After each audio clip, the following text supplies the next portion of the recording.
नमस्कार, राम राम। आज हनुमान जन्मोत्सव है, हनुमान जयंती। हालांकि कुछ विद्वानों ने प्रचारित कर दिया है कि जयंती नहीं, जन्मोत्सव होना चाहिए। वह एक अन्य विषय है।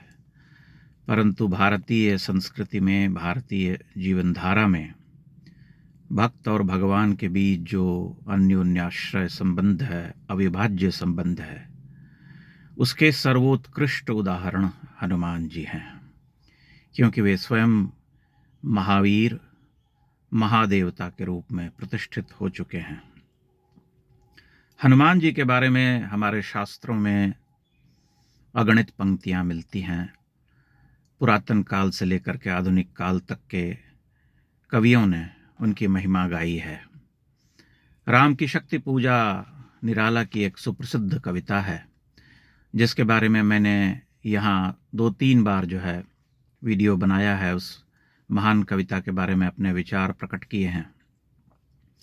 उसमें भगवान राम और रावण के बीच होने वाले युद्ध का वर्णन है, और उसी युद्ध में एक क्षण ऐसा आता है जब रावण के प्रहार से सभी मूर्छित हो जाते हैं।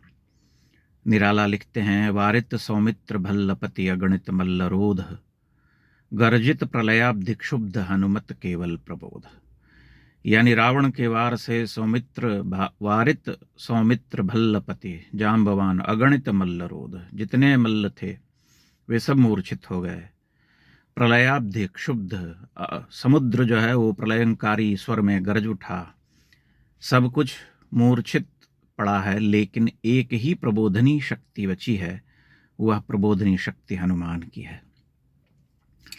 उसी कविता में आगे एक और प्रसंग आता है, जब भगवान राम को यह लगता है कि रावण से युद्ध जीतना संभव नहीं होगा। वे शिला पर बैठे हैं और उनकी आंख से एक बूंद आंसू जो है वो टपक पड़ता है। उस अश्रु को देख करके हनुमान उद्वेलित हो उठते हैं। तब निराला लिखते हैं कि ये अश्रु राम के आते ही मन में विचार, उद्वेल हो उठा शक्ति खेल सागर अपार। हो श्वसित पवन 49 पिता पक्ष से तुमुल, एकत्र वक्ष पर बहा वाष्प को उड़ा अतुल। शतघूर्णावत तरंग भंग उठते पहाड़, जल राशि राशि जल पर चढ़ता खाता पछाड़, तोड़ता बंध प्रतिसंध धरा हो स्फीत वक्ष, दिग्विजय अर्थ प्रतिपल समर्थ बढ़ता समक्ष। कि राम के अश्रु हैं, ये मन में विचार आते ही उद्वेल हो उठा शक्ति खेल सागर अपार।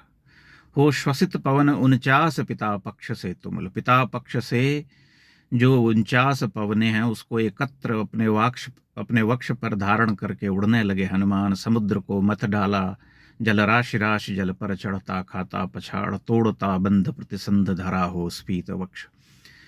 वे इतने क्रोधित हो गए, इतने क्षुब्ध हो गए कि उमड़ उठे आकाश में, सूर्य को ही ग्रसने चल पड़े। लेकिन तब उन्हें समझाया गया, अंजना ने समझाया कि यहाँ तुम जो ग्रसने जा रहे हो ये महाकाश है जहाँ पर भगवान शिव का वास है। तब वे शांत हुए और लौटे। हनुमान जी के बारे में आप वाल्मीकि रामायण पढ़ेंगे तो आपको अनेक श्लोक जो है उनकी महिमा के मिलते हैं। सुग्रीव कहते हैं कि न भूमो नान्तरिक्षे वा नाम्बरे नामरालये, नाप्सु वा गति संगम ते पश्यामि हरिपुंगव। कि न भूमि में, न अंतरिक्ष में, न अंबर में तुम्हारा जो वेग है उसकी बराबरी करने वाला हरिपुंगव कोई नहीं है। तेजसा वापि ते भूतम न भुवि विद्यते। जाम्बवान कहते हैं, उत्तिष्ठ हरिशार्दूल लंघयस्व महार्णवम, पराहि सर्वभूतानां हनुमन या गतिस्तव। कि हे हरिशार्दूल, उठो और इस महार्णव को लांघ जाओ कि तुम सभी भूतों में तुम्हारी गति की बराबरी करने वाला कोई नहीं है। हनुमान जी एक ऐसे देवता हैं जिनकी पूजा राम के साथ साथ होती चलती है। राम और हनुमान में कोई भेद नहीं करता है। जो राम का भक्त होता है वह स्वतः हनुमान जी का भक्त हो जाता है। और हनुमान एक ऐसे देवता हैं जिनको संकट मोचन कहा गया है। यानी हर संकट का मोचन करने वाले हनुमान जी तत्क्षण जो है भक्त की पुकार सुनते हैं। यह हमने अपने जीवन में स्वयं देखा है और हमने यही अनुभव किया है कि वे एक ऐसी द्युति हैं, एक ऐसी शक्ति हैं जो आर्तमन की पुकार को तत्काल प्रभाव से सुनते हैं, और अगर सच्चे मन से उनकी प्रार्थना की जाए तो वह प्रार्थना फलित होती है। तुलसीदास ने तो उनकी ऐसी महिमा गाई कि संपूर्ण भारतीय साहित्य में वैसी महिमा संभवतः किसी और कवि ने उनकी नहीं गाई। हनुमान चालीसा इतना लोकप्रिय है, इतना प्रचलित है कि उत्तर से दक्षिण, पूर्व से पश्चिम तक उसका पाठ किया जाता है। मैं दक्षिण भारतीय समाज के मंदिरों में जाता रहता हूँ। हर किसी भी धार्मिक आयोजन में जो वे शास्त्र सम्मत पूजा अर्चना आदि करते हैं, उसके समापन को करते हुए वे हमेशा हनुमान चालीसा का पाठ करते हैं। दक्षिण के प्रसिद्ध गायक गायिकाओं ने भी हनुमान चालीसा का गायन किया है, जिसमें एम सुब्बलक्ष्मी भी शामिल हैं। इसीलिए हनुमान जयंती या हनुमान जन्मोत्सव का अत्यधिक महत्व है भारतीय समाज में। पिछले दिनों रामनवमी भी बीती है और अभी उनके परम भक्त मारुति नंदन हनुमान जी की जयंती है, जन्मोत्सव है।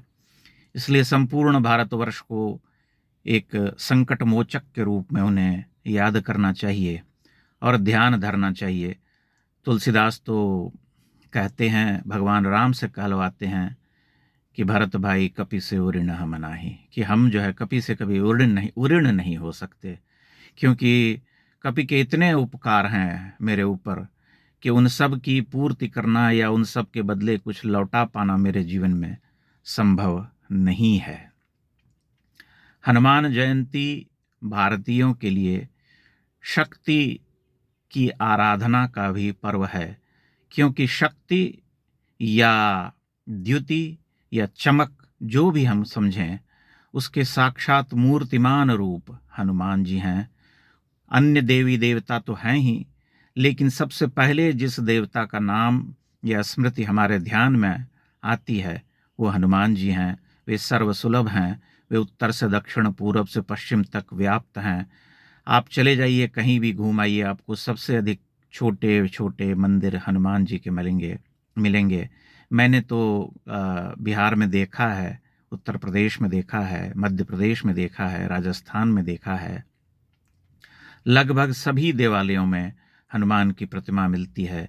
यहाँ तक कि प्राचीन भारत के जिन खंडित देवालयों की मैंने यात्रा की, वहाँ भी हनुमान की प्रतिमाएं प्रतिष्ठित हैं, भले ही खंडित हों, आक्रमणकारियों के द्वारा तोड़ दी गई हों। इसलिए हनुमान जयंती की शुभकामनाएं देते हुए मैं सभी भारतवासियों के आरोग्य और उनकी प्रसन्नता, सुख संपदा की कामना करता हूँ, और यही उनसे प्रार्थना करता हूँ कि भारत भूमि का जो वैभव है वह बना रहे, उसका शौर्य निर्बाध रूप से यूं ही बढ़ता रहे, और हनुमान जी की प्रार्थना फलित होती है। इसलिए सभी भारतवासियों को सच्चे मन से हनुमान का ध्यान करना चाहिए, हनुमान जी की पूजा करनी चाहिए। हनुमान जी फल देने वाले देवता हैं। निष्काम भाव से करें, चाहे आर्त मन से करें, चाहे जैसे भी करें, हनुमान जी की प्रार्थना कभी विफल नहीं होती। आप सभी को पुनः हनुमान जन्मोत्सव की अनेकानेक शुभकामनाएं। बहुत बहुत धन्यवाद।